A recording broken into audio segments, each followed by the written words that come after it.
એ બધી તમે જે વિચારી રહ્યા છો ને એના કરતાં બહુ મોટી ગેમ છે.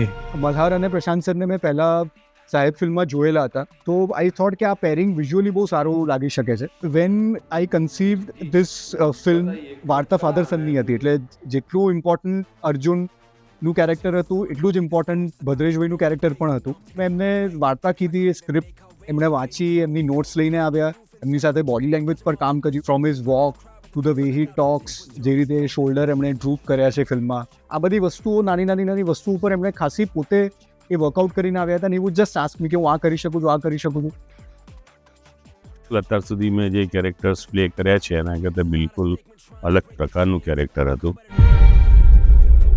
દિગ્દર્શકની પણ એ સૂઝ હતી કે બોડી લેંગ્વેજ સારી રીતે કેપ્ચર થાય, એ માટે એમણે ઘણા એવા શોટ્સ લીધા હતા કે જેનાથી બોડી લેંગ્વેજ એસ્ટાબ્લિશ થાય.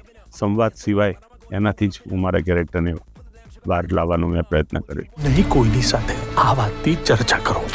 આઈ થિંક સો આ પ્રકારનું ફાધરનું કેરેક્ટર આપણને રેરલી જ ગુજરાતી ફિલ્મોમાં જોવા મળે છે, કે જેમની પોતાની પણ એક ઇન્ડિપેન્ડન્ટ જર્ની હોય છે. And I think so he has done a fantastic job.